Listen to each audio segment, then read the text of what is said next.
If you are not a regular consumer of conservative media in this country, if you aren't watching the Fox News channel or listening to right-wing talk radio or reading right-wing blogs all day, we are in a moment in American politics in which there are things happening, things being proposed and enacted by elected officials that may seem really out of the blue to you. That may seem like non sequiturs. That may seem like they don't bear any relationship to the actual news in our actual country, the actual challenges that we actually face. But nevertheless, these things are being acted on with great urgency by conservative politicians. For example, the state of Oklahoma voting to ban Sharia law. Actually, 13 states moving to ban Sharia law. Is there any threat of Sharia law taking over in any American state? No, not in any rational assessment of fact. But it has become a matter of great urgency for conservatives in all these places. It's the same dynamic we saw with supposed death panels in health reform, right? If you consumed fact-based information about health reform, you know that the thing the right turned into death panels was about having a living will.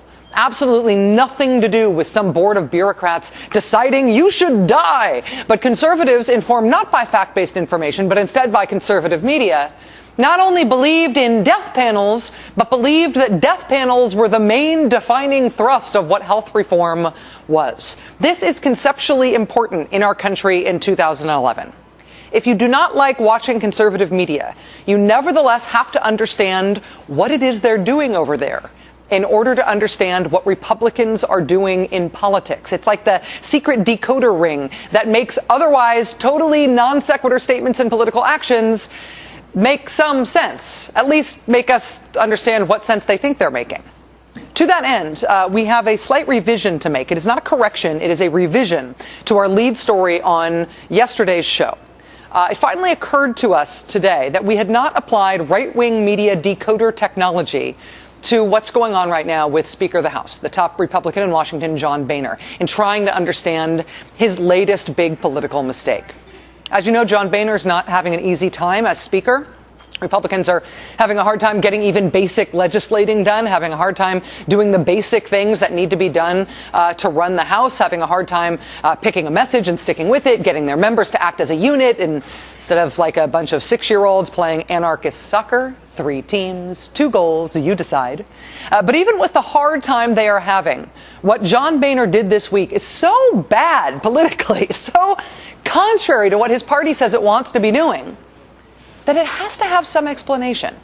It's like if somebody was trying to parallel park and instead of, oh, hey, wait a minute, you sort of messed up, your tire's up on the curb here. This is a guy who was parallel parking and all of a sudden the car is upside down. Something else has to explain this. You do not just make an error this big without something explaining it.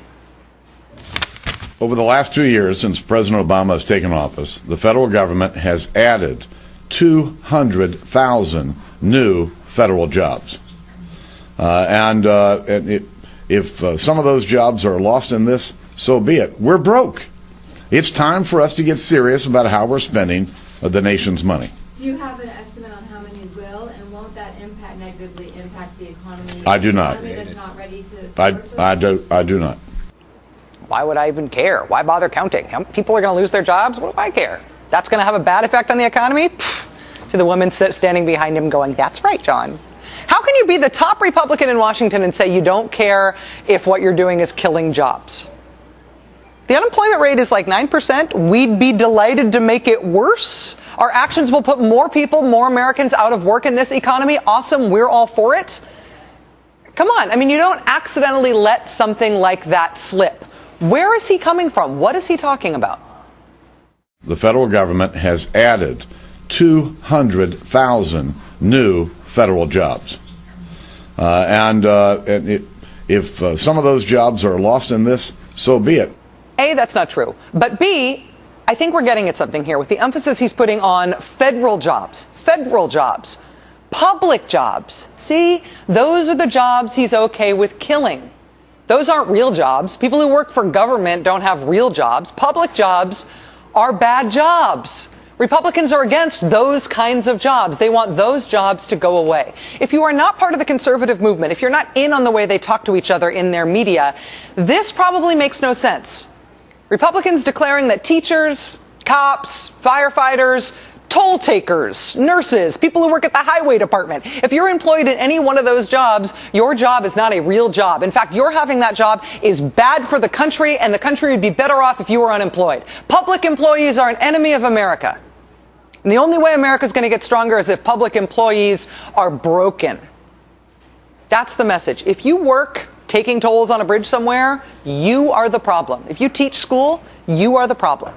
They have been talking amongst themselves this way in conservative media and conservative politics for a long time, but now it is crossing over. And if you just take it at face value, it seems like a big political mistake. But there's a whole lot of Republicans standing behind John Boehner going, that's right, we hate those jobs.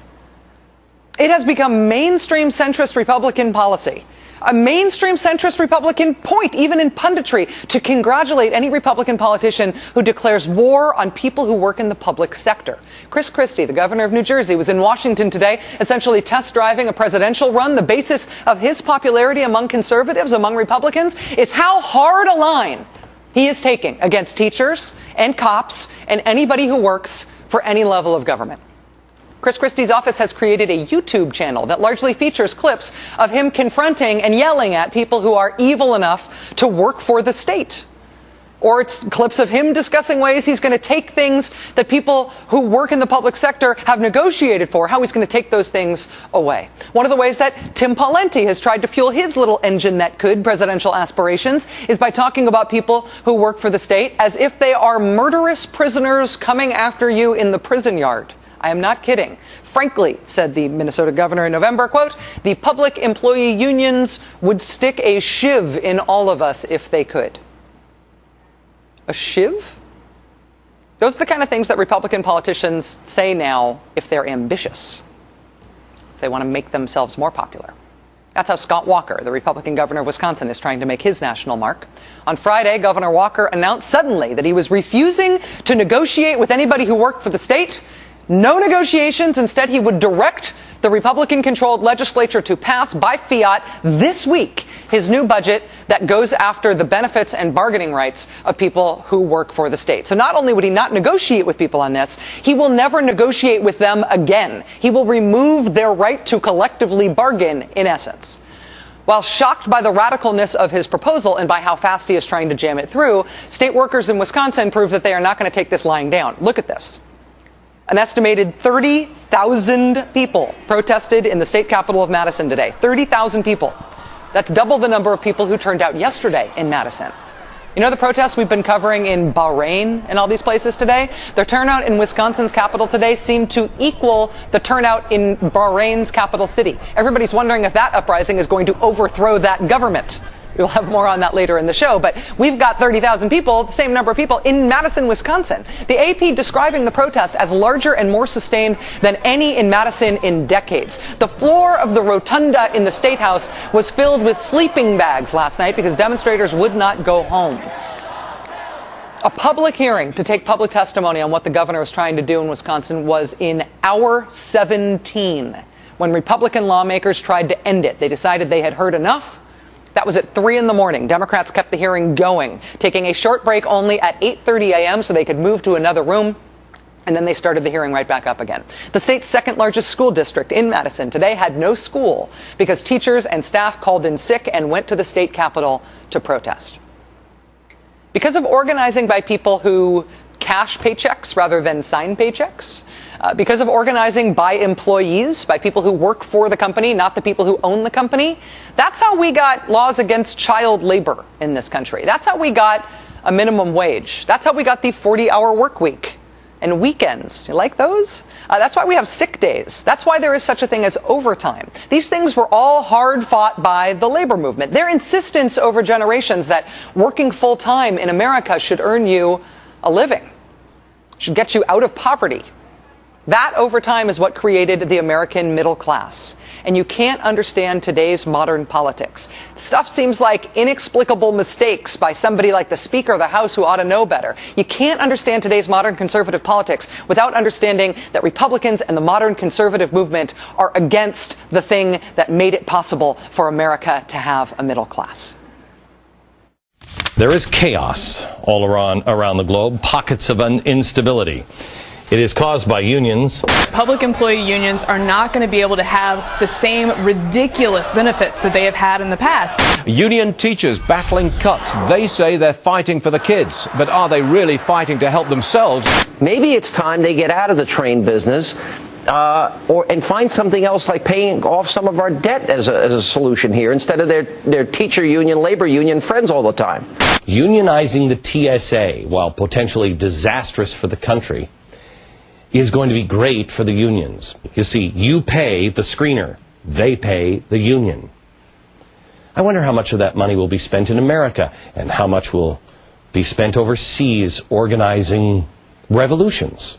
Up next in our Union Watch, we give out our very first Follow the Money Giver Award to the governor of Wisconsin, who threatens to call out the National Guard if the unions revolt against his latest plan. If you do not consume this stuff from right-wing media regularly, it may be a surprise to hear it, but it is sort of the only way to understand why the newest crop of ambitious Republican leaders are trying to advance themselves, advance their own careers by kicking teachers and toll takers and firefighters and cops, kicking them in the teeth whenever they have the opportunity. Wisconsin public employees are showing us that they are very capable of standing up for themselves. That's why we've seen these incredible scenes in Madison these last 2 days. But who is standing up for them? Who stands up for them? I mean, the right is unified against them. Do we want to go back to the era where there were no child labor laws, no weekends? Do we want to do that as a country? Who stands with them? Who stands with these folks when they are attacked like this? Kids do, it turns out. This is footage of students from Memorial High, who, along with students from East Madison High School and West High School and Middleton High School, all took off from school today and went to the state capitol to support their teachers. Here are the firefighters of Wisconsin supporting the other public workers who are getting kicked in the teeth today in Wisconsin. Why is it important that these firefighters are out there? Because the only three unions that supported the Republican governor of Wisconsin in the last election were the firefighters and the cops and the state troopers, okay? Miraculously, those are the only three unions that Governor Scott Walker is not stripping of their rights. So even as this governor tries to divide and conquer different types of employees who work in the public sector, they are standing together. But what about the Democratic Party? Is the Democratic Party taking the other side of this? The Democratic Party just last month decided they are doing next year's Democratic National Convention in Charlotte, a city without union hotels. Democrats campaigned in 2008 saying they'd prioritize legislation, remember card check, that would make it easier for people to join unions. Democrats have essentially dropped that off the agenda in Washington. If you go back to the Eisenhower-era Republican Party, they were not against unions. From the Republican Party platform of 1956, quote, "The protection of the right of workers to organize into unions and to bargain collectively is the firm and permanent policy of the Eisenhower administration." The Republican Party was not always hostile to people who work for a living. But over time, the conservative movement pushed the Republican Party into becoming really virulently anti-union. That's why Ronald Reagan breaking the air traffic controllers union was the shot heard round the world, because that was the roar of conservative movement politics becoming Republican politics. Since then, though, they've got the Republicans 100% on board, waging self-righteous war on unions, self-righteous war on the rights of people who cash paychecks instead of those who sign them. Where is the counterbalance to that? Where is the liberal movement in the United States that is pulling the Democrats to take the other side of this fight now that the conservatives are unified against working people in this way? Where is the liberal movement to take the other side of this and stand up for people who work for a living? When you look at these people in Wisconsin today, who's got their back?